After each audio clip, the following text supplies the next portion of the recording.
So we're delighted to have found this new venue. Thanks to Andrew Barr for hosting us. But in particular, thank you to the ACT Chief Minister, Andrew Barr, for what's a special event for us and a special event for Canberra, for him to take time out of his busy schedule and engage with us all here at a Politics in the Pub event. As you know, Andrew was first elected to the Legislative Assembly in 2006, just seems like the other day. He became Chief Minister. I had more hair then, I think. You and me both. Andrew became Chief Minister in 2014. During his time as ACT Chief Minister, Andrew Barr has been instrumental in transitioning the ACT towards 100% renewable energy, and that's the focus of our discussion tonight, making the ACT an exemplar for the rest of Australia. In fact, Chief Minister Andrew Barr and the Minister for Climate Change and Sustainability, Shane Rattenbury, helped launch this new Australia Institute research with our Climate and Energy Director, Richie Merzian, just today, which shows that the ACT is set to become the first major jurisdiction outside Europe to transition from fossil-based supply to 100% renewable electricity. The ACT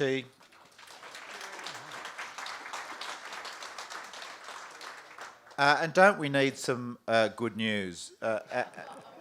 ACT is a renewable energy trailblazer. Achieving 100% renewable electricity status shows what governments can achieve with strong climate and energy policy. And as my research program of our Climate and Energy Program Director, Richie Merzian, was telling me today, what a great offset that is for the rest of Australia, that here in the ACT we can put in place a 100% renewable energy target to become the first major jurisdiction outside Europe to do so.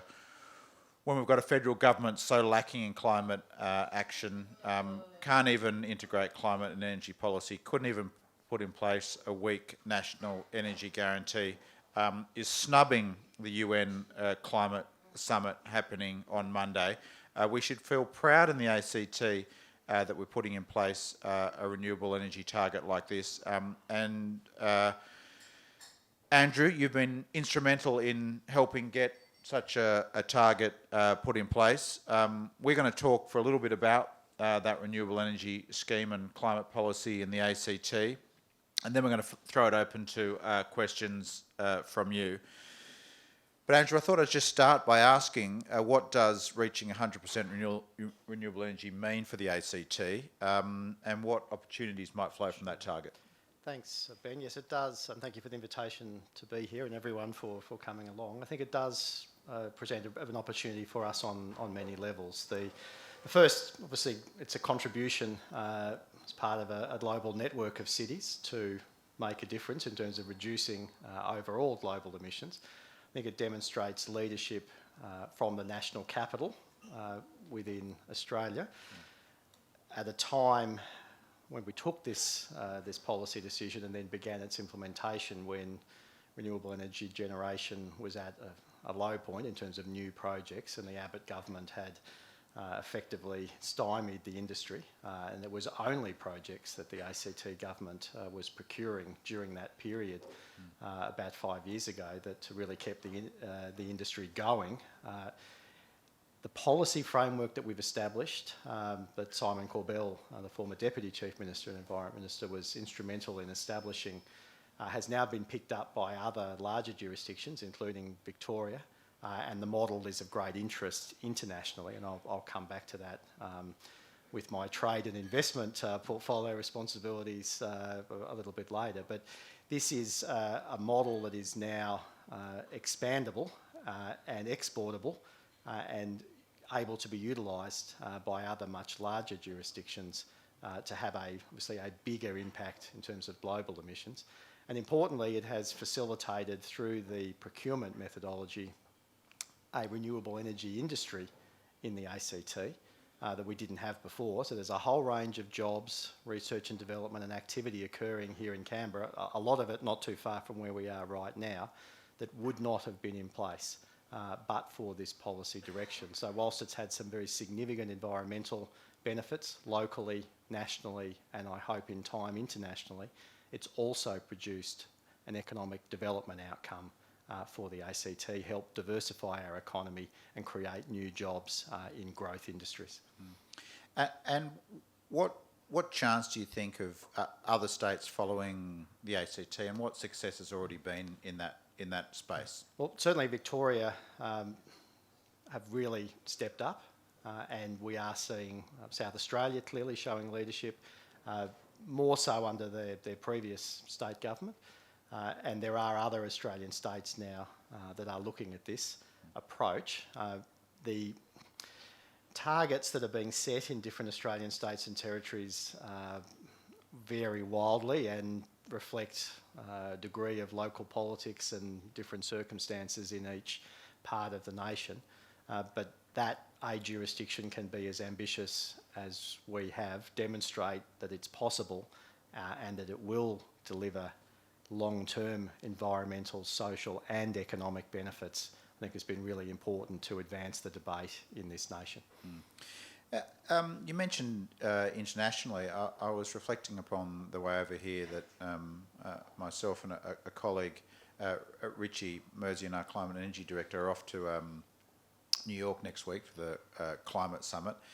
The Australian government is not going to be represented by the Prime Minister, and there's even talk now that our Foreign Minister and Environment Minister won't be given kind of active speaking gigs there because of Australia's stance generally on the issue. But interestingly, a little tweet as I came over here I saw from a Republican congressman who the Australia Institute previously brought out to Australia, said, so great to see things going on in Australia that are positive.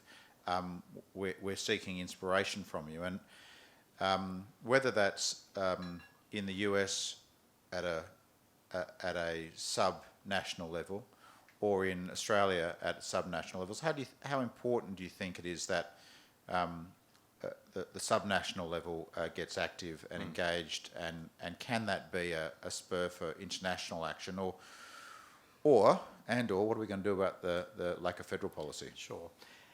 Incredibly important that sub-national governments are active. We are the doers, in not just in this country, but around the world. It's sub-national governments that actually deliver most services and undertake most government activities in most countries.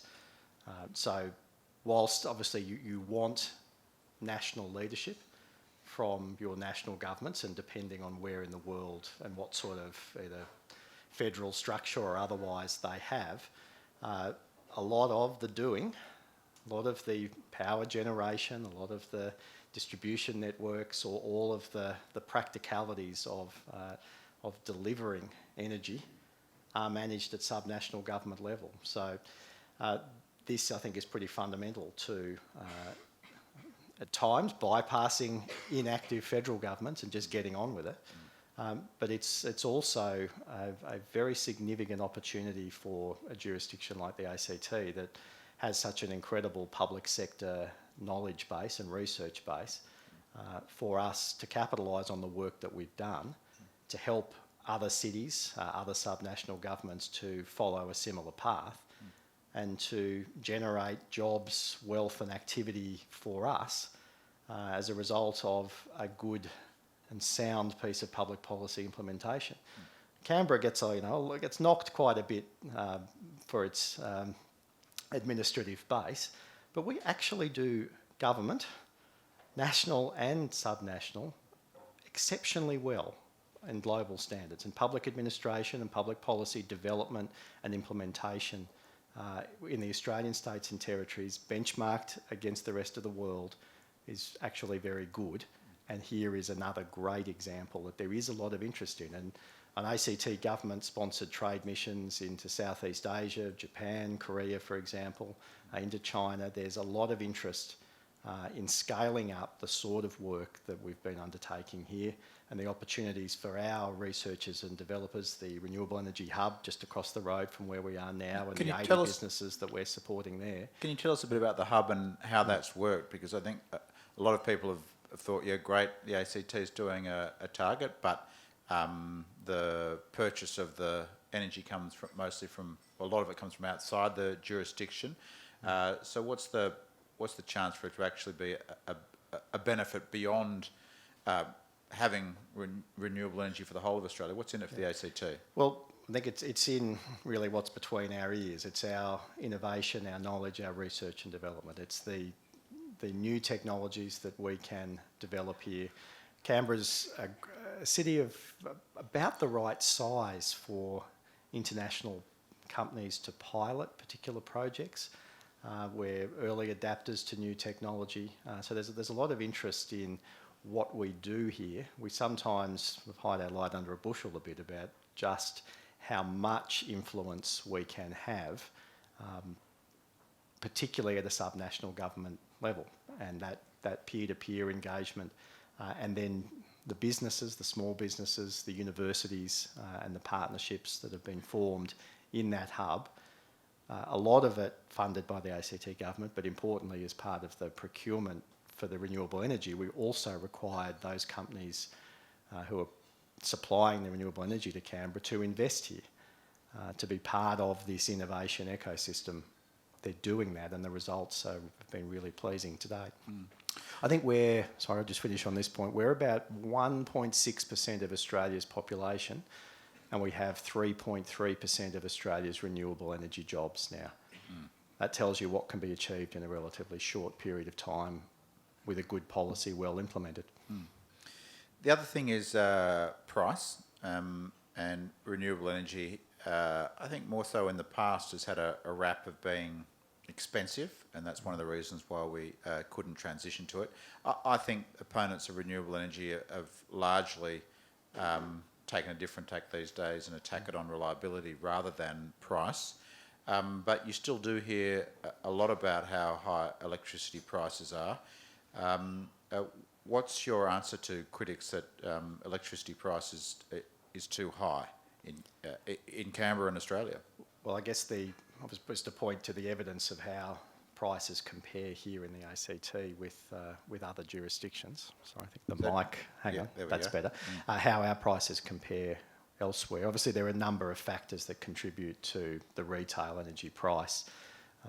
We have certain advantages in that we're a city-state, so our sort of network costs are lower, and that's given us some flexibility in terms of how we've implemented this policy and how we move into the next phase of it. So as we look to the next decade and look to our future energy needs, the transitions that will occur towards electric vehicles, for example, as we transition away from gas, we know there will be more demand on our electricity network. So part of the questions around reliability and stability of the network are answered in our next approach to market, which is to procure another large-scale generator, but also a large battery for the territory. So we didn't get Elon Musk to say, I'll build it in 100 days or it'll be free, but we will have a good, sound approach to the market, and we're really looking forward to what comes back in terms of innovative responses to meet both our future energy demand that will come from those transition points and future population growth, and then also to address the reliability and network stability issues that have been raised to varying degrees of legitimacy over and by some commentators with a particular agenda and others who approach the challenge from a point of goodwill, wanting to assist to get the right answer for a functioning network into the future. And I think that's where we're going to land, and that's been our approach. To get to the politics for a minute, if that's okay, which is how universal has the support been for the 100% renewable policy in the ACT, and what do you think the political path to it has been, and do you how much support in the Assembly and how much support in the community has there been, and how much opposition has there been? Well, nothing is ever universally supported. I've certainly learnt that in politics, that Yep. there's no way everyone will be happy on every single issue ever. So that nirvana is probably unachievable. But of all of the significant policy changes that have occurred in the ACT this century, really, this is one that has had, I think, from the start, very strong community support. That has then led all of the political parties represented in the Assembly to ultimately support the outcome that we now have. Some were quicker to be on board than others, but I think it is a reflection of, even in light of the discussion this week about our next steps, and the tripartite position has obviously been abandoned by my opponent this week. But even in doing that, and even in saying that what we propose to do next he doesn't support, he did say that they voted for and signed up for the 100% renewable electricity policy. And that wouldn't necessarily be the case in every other jurisdiction in Australia, would it? No, that's true. Well, that's a good stepping off point into the larger climate debate that's now happening in the ACT and the climate strategy that's been announced. There has been strong criticism. Some thought kind of too harsh and unexpected, and the opposition has claimed that things are going to be taken away from people, that they won't be able to effectively have cars, or they won't be able to effectively have heating in their place. And I guess my question is twofold. One, a direct response to those claims, but more broadly, what do you think they're about? And is this a political strategy that we're going to see run all the way to the ACT election? Well, to answer the second question first, it appears so, in light of what's transpired over the last 2 or 3 days. On some of the specific claims that have been made, no, there is no intention to force Canberrans out of cars. What we have said, though, is that we expect over the next 25 years that there will be a transition that will occur, and I personally think it at a much more rapid pace than some people currently imagine, towards zero emissions vehicles. We don't make cars in Australia anymore, so what will be available for sale in the Australian market will be determined by the manufacturers in Asia, in Europe, and in the United States.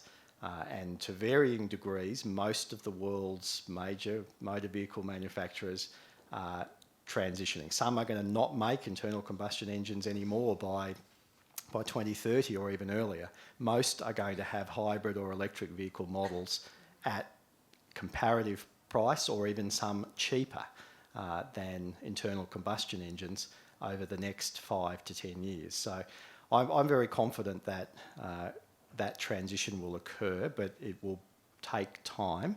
No one will be forced to give up their car, but when it comes to that decision point about what the next vehicle might be, and that for some people might be next year, for others it will be in 3 years' time, or 5 or 10 or 15 or 20, they'll make the choice to switch. And if you look at what's going to happen in terms of world oil supplies and petrol prices and the like, I think the market is going to drive this very firmly. On gas heating, cooking and hot water, again, it will be a decision point that will vary for different people. Some people will have already made a switch. Others will, when they next need to make an investment in heating, in cooking, or in hot water heating, that's when they'll make the switch. For some people, that might be, again, next year. For others, it might be in 2037. But I think importantly, along that journey, as gas transitions, there are things we can do to reduce the emissions intensity of our existing gas network. And I hold out a lot of hope for the work that our Chief Scientist, Alan Finkel, is undertaking around hydrogen and also biogas in the longer term. It's not an answer in 2020, but it might well be by 2040. And that's, I think importantly in this strategy, we are signalling change gradually. But people will do that at their own pace. If people are doing it at their own pace and the market's doing it, what's the role for the ACT? As you said, what's the role for Australia? Aren't we just kind of price takers or car takers or market takers? What's the point of the government strategy? I think there are opportunities to both educate, encourage and support that transition. And we intend to do all of those things. I think we should target our financial support to those who would have the greatest difficulty undertaking the change themselves. I think that's good public policy. But education and having, I think the thing that has struck me is that all through my childhood, all of the advertising in Canberra was about make the switch to natural gas because it's better for the environment, it's cleaner and a better way to heat your home. And that was true when our electricity was sourced from coal generators. So we've got to, over the next 10 years, change that narrative in the same way that gas became the preferred choice 30 years ago. I think we can undertake the same process, and there is an active role for government there. And then there's what we do with our own assets. So the Education Minister has just commissioned Canberra's second zero emissions school for the Molonglo Valley. We are transitioning all of our buildings, hospitals, schools, community centres, that change needs to occur, and in some instances it's retrofitting older buildings, in others it's anything new built from this point needs to be all electric and contribute to our emissions reduction task over the next 2.5 decades. It's a combination of factors, the public transport fleet, it's what government does, and then it's also what we can, and the conversations we can engender with the community. And as I say, people will approach this in many different ways. And if you can afford to make the change, I strongly encourage you to do it. But if you are feeling under a lot of financial pressure, there is time, the government will help, and the market is also moving in your favour to get a better outcome for you when that change might be available to you. And as I say, that may not be next year, it might be in 10 years' time. What do you think the next election is going to be about, and how big a issue do you think this climate strategy will play? It's a lot of people say it's a comprehensive strategy. It's one that's been a long time coming, but it's now controversial. What do you think the next election's about? Well, it's usually a combination of factors. Health and education always dominate ACT elections, but financial management, cost of living, environment, climate change, local government issues also feature. There's no election quite like it in Australia because of the combination of state and local government factors.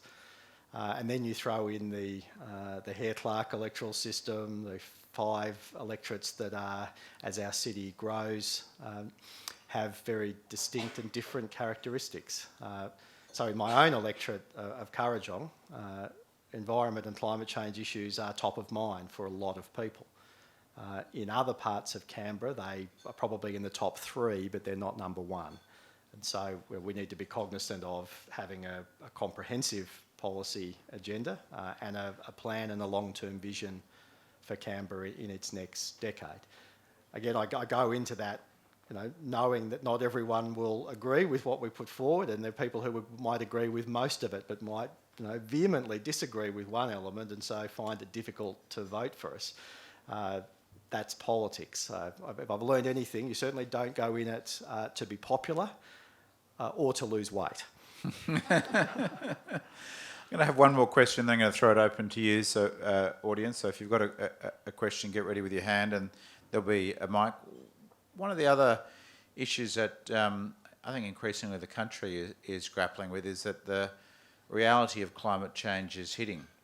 Whatever we might do now and in the future, the effects are being felt.